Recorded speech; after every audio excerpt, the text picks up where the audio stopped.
பின்வரும் சார்புகளுக்கு fx fy காண்க, மேலும் fxy is equal to fyx என காட்டுக. இப்போ நம்ம வந்து மூணாவது கணக்கு பார்க்க போறோம். போன வீடியோல நம்ம ஒன்னாவது கணக்கும் ரெண்டாவது கணக்கும் டிஸ்கஸ் பண்ணிருக்கோம். இப்போ மூணாவது கணக்கு வந்து ஸ்டார்ட் பண்ணலாம். ஃபர்ஸ்ட் கணக்கு எழுதிக்கிறேன் நான். இங்க வந்து என்னது, நம்மளுடைய f of x, y அப்படிங்கிறது என்ன கொடுத்துருக்காங்க அப்படின்னா cos of x square minus 3xy அப்படின்னு கொடுத்துருக்காங்க. இப்போ நான் ஃபர்ஸ்ட் என்ன பண்ண போறேன் அப்படின்னா fx கண்டுபிடிக்க போறேன். அதாவது பகுதி வகைகள் இதுக்கு கண்டுபிடிக்க போறேன்.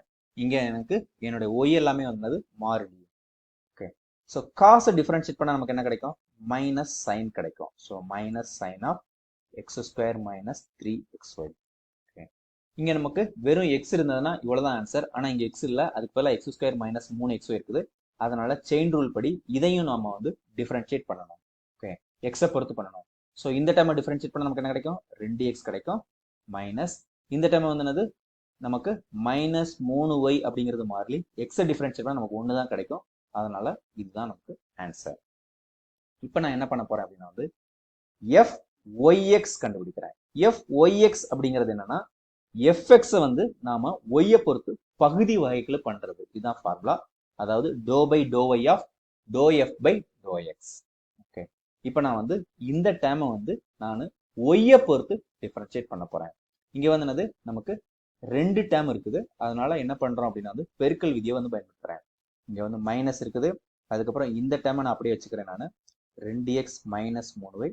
இப்போ நான் இந்த டேமை y பொறுத்து டிஃபரன்ஷியேட் பண்றேன். நான் பொதுவாக சைனை டிஃபரன்ஷியேட் பண்ண நமக்கு என்ன கிடைக்கும்? காஸ் கிடைக்கும். ஸோ காஸ் ஆஃப் நமக்கு X square minus 3xy. Okay, இப்போ வந்து இங்க உள்ள டேமை வந்து நான் ஒய்யை பொறுத்து பகுதி வகைகள் பண்ண போறேன். அப்போ நமக்கு எக்ஸ் எல்லாம் மாறும். ஸோ இந்த டைம் வந்து 0 மாறிடும். இங்க வந்து என்னது, மைனஸ் 3x அப்படிங்கிறது மாறிலி. ஒய்யை டிஃபரன்ஷியேட் பண்ணா நமக்கு 1 கிடைக்கும். ஓகே, வச்சாச்சு. அதுக்கப்புறம் நம்ம என்ன பண்ணணும், பெருக்கல் விதியில இப்ப பிளஸ் போட்டுட்டு நம்ம என்ன பண்றோம், இந்த டைம் அப்படியே வச்சுக்கிட்டு இதை டிஃபரன்ஷியேட் பண்ணோம். இந்த டைம் என்னது, நமக்கு minus sine of x square minus 3xy. இதை அப்படியே வச்சுட்டு நான் இந்த டைம் வந்து டிஃபரன்ஷியேட் பண்றேன் ஒய்யை பொறுத்து. ஓகே, ஸோ இது வந்து எக்ஸுங்கிறதுனால மாறிலி, அதை டிஃபரன்ஷியேட் பண்ணும்போது நமக்கு 0 கிடைக்கும். இங்க வந்து என்னது, மைனஸ் 3ங்கிறது மாறிலி, ஒய்யை டிஃபரன்ஷியேட் பண்ண நமக்கு 1 கிடைக்கும். ஸோ நமக்கு minus 3. Okay, so this is equal to, இங்க எல்லாமே வந்து என்னது, சைனு காசுன்னு தனித்தனியாக இருக்கிறதுனால எதுவும் காமனாக வெளியில் எடுக்க முடியாது. ஸோ இப்போ வந்து ஃபர்ஸ்ட் டைமே எழுதுறேன் நான். இங்க மைனஸ் 3x இருக்குது, இங்க ஒரு மைனஸ் இருக்குது. அதனால என்னது, இது 3x பெருக்கல் 2x minus 3y into cos of x square minus 3xy. Okay, இங்க வந்து என்னது, மைனஸ் இருக்குது, இங்க ஒரு மைனஸ் இருக்குது. So plus 3 sine of x square minus 3xy. இதுதான் நம்மளுடைய fyx. இப்போ நான் என்ன பண்ண போறேன்னா fy வந்து கண்டுபிடிக்க போறேன். ஓகே, fy கண்டுபிடிக்கிறதுக்கு இந்த டைமை ஒய்யை பொறுத்து பகுதி வகைகள் பண்றேன். அப்ப நம்மள எக்ஸுங்கிறது மாறிலி. ஸோ காசை டிஃபரன்ஷியேட் பண்ணா நமக்கு மைனஸ் சைன் கிடைக்கும்.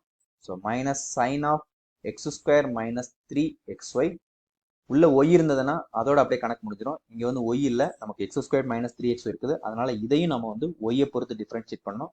ஸோ இங்க வந்து என்னது, நமக்கு எக்ஸ் ஸ்கொயர் அப்படிங்கிறது மாறிலி. ஸோ அது வந்து 0 மைனஸ் இங்க வந்து என்னது 3x அப்படிங்கிறது மாறிலி. இங்க ஒய்யை பொறுத்து டிஃபரன்ஷியேட் பண்ண நமக்கு என்னது 1 கிடைக்கும். Okay, so this is equal to, இங்க மைனஸ் இன்ட்டு மைனஸ் வந்து plus 3x sine of x square minus 3xy. இப்போ நான் என்ன பண்ண போறேன் அப்படின்னா வந்து fxy கண்டுபிடிக்க போறேன். fxy அப்படிங்கிறது நமக்கு doe by doe x of doe f by doe y. Doe f by doe y அப்படிங்கிறது என்னது, நம்மளுடைய fy. ஸோ இதை வந்து நாம எக்ஸை பொறுத்து நம்ம வகைகள் பண்ண போறோம். ஓகே, ஸோ இங்க என்னது 3x இருக்குது, இங்க வந்து என்னது சைன் இருக்குது, இதுலயும் உள்ளுக்குள்ள எக்ஸ் இருக்குது. அதனால நம்ம வந்து என்னது பெருக்கல் விதியை தான் பயன்படுத்த போறோம். ஃபர்ஸ்ட் நான் வந்து 3xை வச்சுக்கிட்டு நான் இதை டிஃபரன்ஷியேட் பண்றேன். சைனை டிஃபரன்ஷியேட் பண்ணா நமக்கு என்ன கிடைக்கும், காஸ் கிடைக்கும். ஸோ காஸ் ஆஃப் நமக்கு எக்ஸ் ஸ்கொயர் மைனஸ் 3xy கிடைக்கும். ஓகே, இங்க உள்ள வந்து என்னது, வெறும் எக்ஸ் இருந்ததுன்னா அதோட முடிஞ்சிடும். இங்க எக்ஸ் இல்ல, வெறும் எக்ஸ் ஸ்கொயர் மைனஸ் 3xy இருக்குது. அதனால இதையும் நாம வந்து எக்ஸை பொறுத்து டிஃபரன்ஷியேட் பண்ணணும்.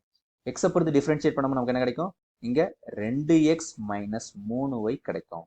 ஏன்னா இங்க வந்து என்னது, ஒய்ங்கிறது மாறிலி. அதனால மைனஸ் 3y அப்படியே வச்சுக்கிட்டு எக்ஸை டிஃபரன்ஷியேட் பண்ண நமக்கு 1 கிடைக்கும். அதனால 2x மைனஸ் 3y. ஓகே, அடுத்து பிளஸ் இங்க வந்து என்னது sine of x square minus 3xy வந்து அப்படியே வச்சுட்டு நம்ம இந்த 3x வந்து டிஃபரன்ஷியேட் பண்ண போறோம். 3x டிஃபரன்ஷியேட் பண்ண நமக்கு 3 கிடைக்கும். இந்த டைம் என்னது நம்ம அப்படியே தான் வச்சுக்க போறோம். ஓகே, ஸோ இப்போ நம்மளோட fxy இது வந்து என்னது fyx போன பேஜில் உள்ள ஆன்சர். இது ரெண்டையும் பார்க்குறோம், இது ரெண்டும் நமக்கு சமமா இருக்குது. அந்த காரணத்தினால நமக்கு implies fxy is equal to fyx. இதை தான் வந்து என்னது நமக்கு ப்ரூஃப் பண்ண சொல்லியிருக்கிறாங்க. Hence proof.